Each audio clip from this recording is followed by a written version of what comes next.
There is magic in this world, if you have the eyes to see it. You don't have to go on an expedition into the lost heart of the jungle. You don't have to take tea with the fairies in their court. It's here, right now. It's just hard to notice, but you could see it once. It was there in the tree in your backyard, the video game you'd get lost in, the fear you felt at the shadows in your closet. The world was bigger back then, and more willing to play along.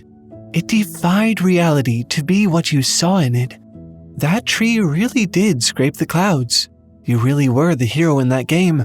The monsters really did want to come out and gobble you up. Perhaps that's all changed now. Perhaps you've forgotten how to see it. Maybe it's gone away. But the magic? It's still there. If you look carefully enough, you could find it again. And in a way few other pieces of fiction I've ever seen could manage, the movie My Neighbor Totoro really helps.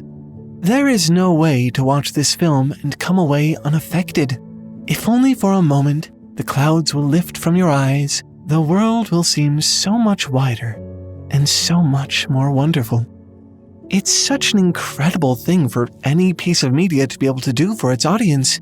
And I think it could translate to any kind of art we want to make. A magic that just about anyone could wield.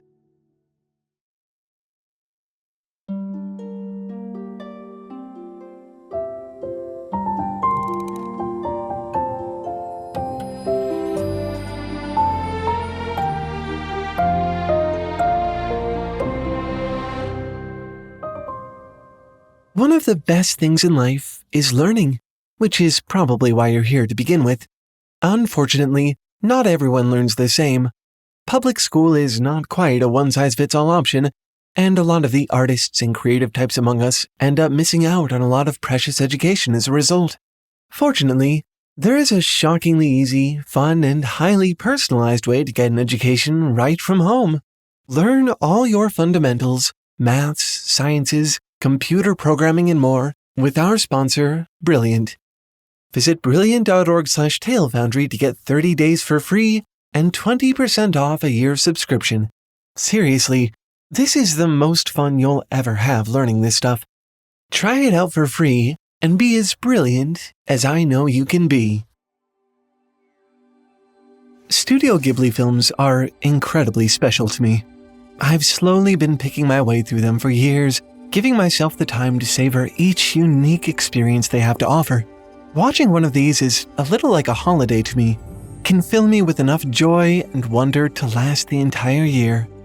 But somehow, I've not been particularly eager to watch My Neighbor Totoro. It always seemed like it would be a break from Ghibli's tradition of leaving interpretation up to the audience. Seeing images of these fantastical little creatures and the children laughing and just being super saccharine and adorable, I guess I just thought it would pander, the way any self-proclaimed kids movie does. But I could not have possibly been more wrong. Make no mistake, Totoro is a cute movie. Exceptionally cute. It's about two girls whose father takes them out to live in the country, near the hospital where their mother is recovering from a long-term illness. Almost immediately, Mei and Satsuki begin to discover a variety of fantastical creatures inhabiting this new world.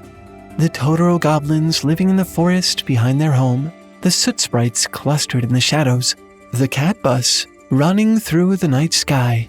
It's exactly what these girls need during this time in their life, and they embrace it with an amount of energy and joy and love that only children are able to hold in their hearts. These are the things that draw us to the movie.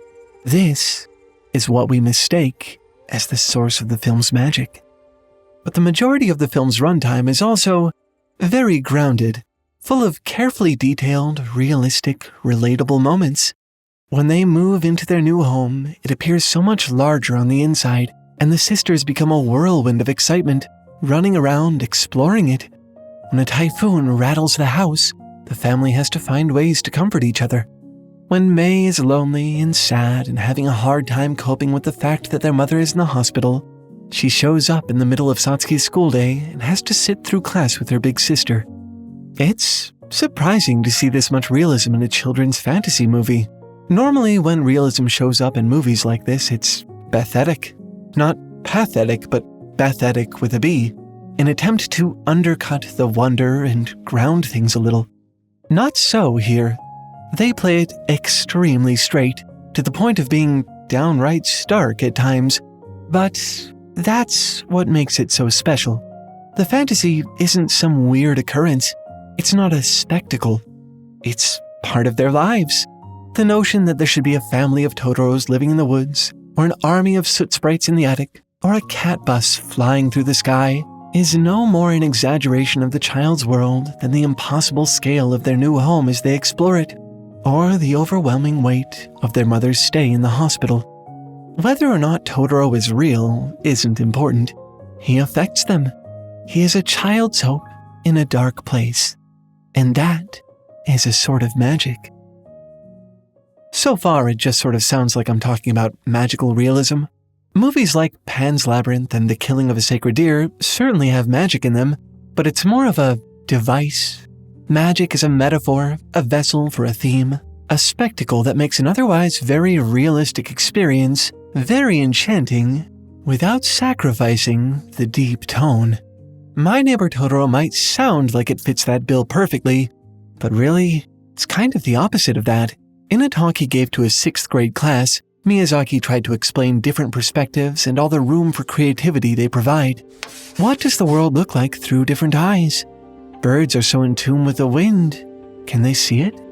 Does it look and feel to them the way roads feel under your feet? What about bumblebees? They move so fast, and raindrops must be so large. For them, it must be a bit like looking at water floating around blob-like in zero gravity. Maybe they can even dodge raindrops that way.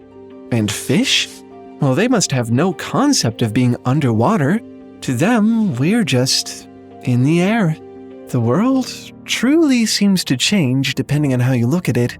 Sure, maybe a raindrop is roughly always the same size, but the experience of it is so vastly different from one point of view to the next.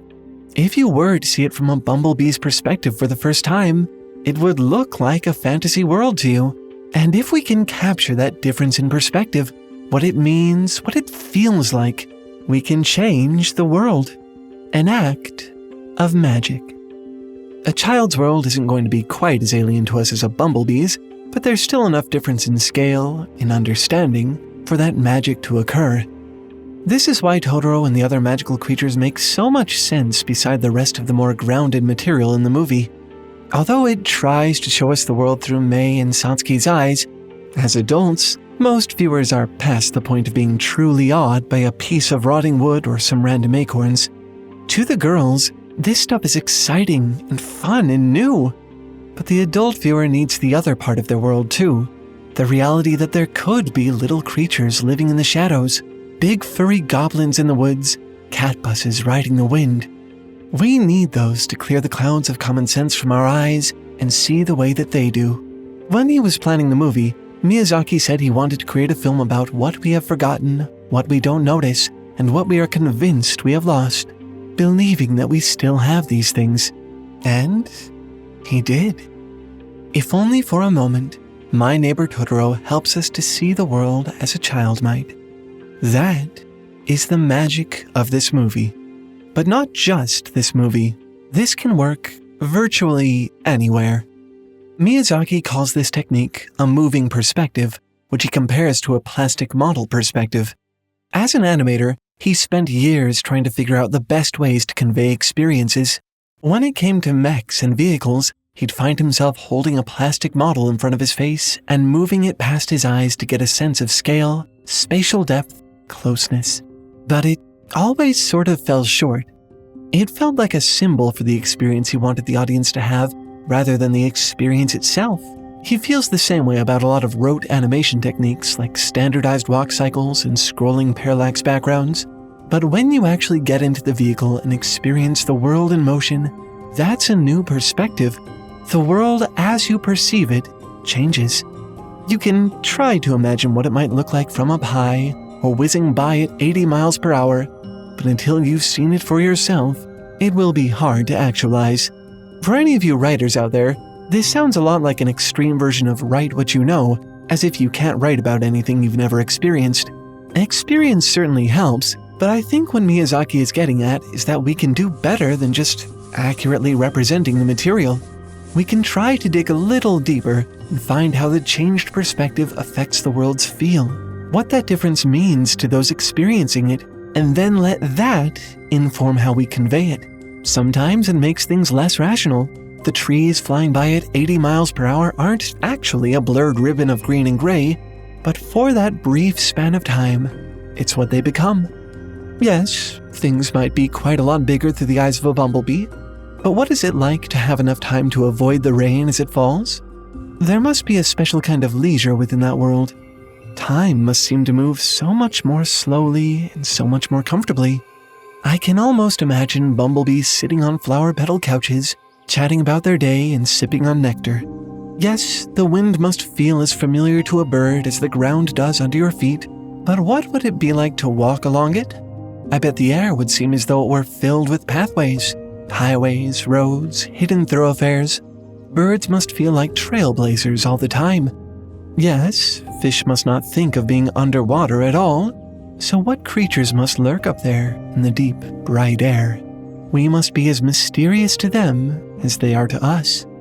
And yes, Satsuki and Mei are children. Their world must be larger and stranger and more exciting. Common sense hasn't yet clouded their vision. There may yet be a Totoro in the trees. In their world, that's not a fantasy at all. But of course, animals and children will see the world a little differently. That's a given. The kicker here is that this works for other perspectives as well. A nurse sees the world differently from a butcher. A mother sees it differently from a maiden. A lonely robot in an old foundry sees it differently from a human watching a YouTube video. By trying to acquire a moving perspective of the world you're creating in your art, whether it belongs to a bee or a bird or a fish or a child or anything else you can think of, you can create experiences that are more than accurate, that change the world, that make us feel that change rather than just see it. All you need is a good imagination and a willingness to look past the concrete. Let things be a little weird if it's a more honest perspective. Let there be Totoros in the trees. Do that, and you've found your magic again. Speaking of which, there's actually another kind of magic that I think a lot of us creatives have really been missing out on. What I've been finding is that the more I venture outside the realm of fiction and fantasy, the more I learn about maths and sciences, the more creative I am able to be. There's a whole world out there that it's easy to see as inaccessible when you're in the arts. But it doesn't have to be. Our sponsor, Brilliant.org, can make all of that easier and more fun than it's ever been before. Brilliant really has been helping me broaden my horizons. I can always go to the site, click into a class, pick up where I left off, and take in a bite-sized piece of the fundamentals I've been missing. Whether it's maths, science, physics, anything and everything STEM, Brilliant has something for you. Lately for me, it was Brilliant's Thinking in Code class, which I feel is oddly appropriate for me. I can really feel it just opening up a whole new world to me that I had almost no idea was there before. Slowly but surely, as I educate myself in this way, the AI revolution isn't looking quite so intimidating anymore. And to be perfectly honest, it doesn't even really feel like studying. A lot of what you do on Brilliant might be better classified as minigames. Look how interactive and fun these are. This one even has robots. Because Brilliant is so simple, moves at your pace, and starts at the very fundamentals, this is actually something that's really sticking for me. Almost like a personal tutor or coach. A legitimate, accessible, affordable, easy education, even for someone like me, with my head in the clouds and my face ever buried in fiction. And the best part? You can start for free. Visit brilliant.org/TaleFoundry or click the link in the description to get your first 30 days for free. The first 200 Tale Foundry fans to sign up for a yearly subscription to Brilliant will get 20% off, so definitely hurry. Those slots are going to fill up fast. Again, visit brilliant.org/TaleFoundry to get your first 30 days for free and 20% off a year subscription. Don't let something as simple as a lack of education hold you back. Try this out for free and be as brilliant as I know that you can be. Anyway, that's all for this one. Thanks for watching and keep making stuff up. I'll see you next week. Bye!